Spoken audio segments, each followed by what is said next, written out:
እና ኢንዞ ማሬስካ እንደገና ይሄ በቃ አንድ ጨዋታ እንግሊዝ ከወጣም ሁለት ጨዋታ ስትሸነፍ ሁለት ጨዋታቻ ስትወጣ መሰናበትን ታስባል።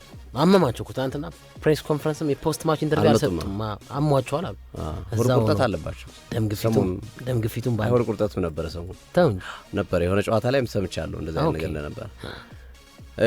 ኢንዞ ማሬስካ እንጃ ከቸልሲ ጋር ብዙም ይሄ አሁን የሰሞኑ አይነት እንቅስቃሴ እያደረጉ የሚቀጥሉ አይመስለኝም። በሊድስ እየተሸነፍክ በአስቶን ቪላም በበርማውዝ ሜዳ ላይ ማለት ነው እንደዚህ የሆንክ ልቀጥል አችልም። አምና በርግጥ ብዙ ስራ ሰርተዋል። ዘንድሮም የዓለም የክለቦች ሻምፒዮን አድርጎታል። ለመጀመሪያ ጊዜ በታሪክ የተከናወነው ውድድር የሰሩ ስራ ምንም ጥያቄ የሌለው የሚያስመሰግን ነው። ግን ከተዘዋወሩት ተጫዋቾችና ቸልሲ ካለው ቅድ አንጻር ግን አሁን ያሉበት ቦታ እያስኬዳቸው አይደል። ቀጣይ ከሲቲ ጋር ነው።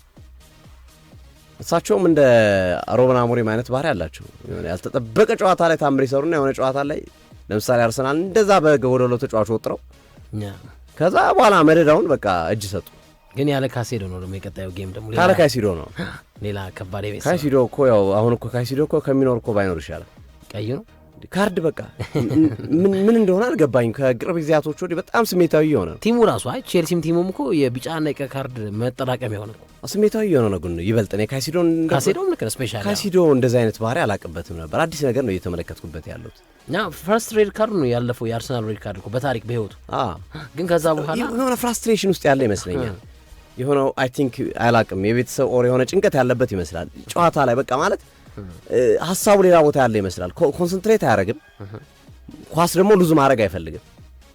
ትኩረቱ ያነሰ ነው። ኳስ ደግሞ ሉዝ ማድረግ አይፈልግም። እንደዚህ ደግሞ አይሆንም። ወይ ኮንሰንትሬት አድርገህ ኳስን ሉዝ እንዳታደርግ ነው ማድረግ ያለብህ። አለበለዚያ ደግሞ ፋውል መስራት ነው የሌለብህ። ልክ ነው። አሁን ትናንት ቸልሲን በቃ ቢያንስ ዴብዙን ቀንሶታል። በቀጣይ ጨዋታ ላይ ሲሲን ነው የምትገጥሙ እንዳልከው። ካይሴዶ ቢኖር ምንም ጥያቄ የለውም ይጠቅማል። ዋነኛ ተጫዋቻቸው ነው። ካለ ካይሴዶ መተንፈስ አልችልም ነው ያሉት ኮርሳቸው ኢንዞ ማሬስካ አንድ ጨዋታ ላይ ባለፈው ጊዜ አንድ ጨዋታ ላይ ለማሳረፍ ብሎ አውሮፓ ሻምፒዮንስ ሊግ ከባርሴሎና ጋር በነበራቸው ጨዋታ ላይ ከዛ በፊት በነበረው የፕሪሚየር ሊግ ጨዋታ ላይ ካይሴዶን ቁጭ ያደረጉት አልሞክርም አሉ ከዚህ በኋላ ካለ ካይሴዶ እና ይሄ ተጫዋች የለም። ውጤት ማጣት ላይ ናቸው። በሲቲ ከተሸነፉ እና ቀጣይ ጨዋታዎች ላይ ሽንፈት የሚያስተናግዱ ከሆነ አደጋ ሊፈጠርባቸው የሚችልበት እድል በጣም ሰፊ እንደሆነ እየተዘገበ ነው ያለው። እንዲሁም በቋት ላይ ነው ያሉት እኮ እሳቸውም አሁን ቸልሲ እኮ ያው እስከ ዓመቱ መጨረሻ ይቆያሉ በሚል ሐሳብ ያው ሻምፒዮንስ ሊግ ያሳትፉኛል በሚል ሐሳብ ነው እንጂ ያቆያቸው ብዙም ረጅም እቅድ የለውም ከእሳቸው ጋር። ልክ ነው። አንዶኒ ራዮላን እነ ማርኮ ሲልቫን እነ ኦሊቨር ግላስነር እንዲሁም ግላስነር ሞሮለስ ቸልሲ ሊመጡ ይችላሉ። እሳቸውን በክሪስታል ፓላስ አልፈርም ብለዋል ኮንትራታቸው። እነዚህ ሁሉ ሰዎች እያሰቡ ያሉ ከመሆናቸው ጋር ተያይዞ ቸልሲ ኢንዞ ማሬስካ ጋር ችግር ውስጥ እየገባ ነው፣ እየተጎረባበጠ ነው። በቀጣይ ጊዜያቶች የምንመለከት ይሆናል። አሉቲ ሐሳብ አለ ባንተ በኩል የሚቀር እና ቼልሲ ላይ ሰፋ አድርገን እንመለስበታለን። አንድ የሀገር ውስጥ መረጃ ለማከላከል ኢትዮጵያ ቡና ከአሰልጣኝ አበይ ካሳሁን ጋር በስምምነት ከተለያየ በኋላ እንግዲህ አሰልጣኝ ለመቅጠር ብዙ ኢንተርቪዎችን አድርጎ ነበረ።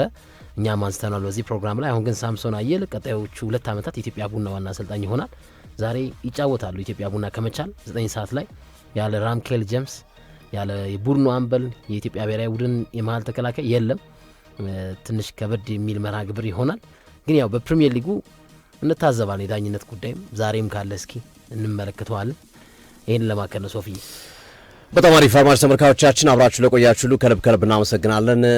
ነገ በምሳ 6 ተኩል ላይ እንገናኛለን። ምሽትም ሰንደርላንድ ከሲዲ እንደዚሁም ሊቨርፑልም በጊዜ ነው። ሊቨርፑል ማቋያ ጨዋታ አለ። ለማታው ደግሞ ሰንደርላንድ ሲቲ 5 ሰዓት ላይ አለ። ሁለቱንም ጨዋታዎች ነገ እናስተላልፍላችኋለን። አብራችሁ ለቆያችሁ ሁሉ ከልብ እናመሰግናለን። የነገ ሰው ይበለን። ነገ ምሳ 6 ተኩል ላይ እንገናኛለን። አውላ ፍሬውና ሶፎንያስ ነው ነበርን። ቴክኒሻናችን ዮኤል ከኛ ጋር ቆይቷል። እናት ባንክ አጋራችን ነበር። ከልብ እናመሰግናለን። ደህና ዋሉልን። መልካም ቀን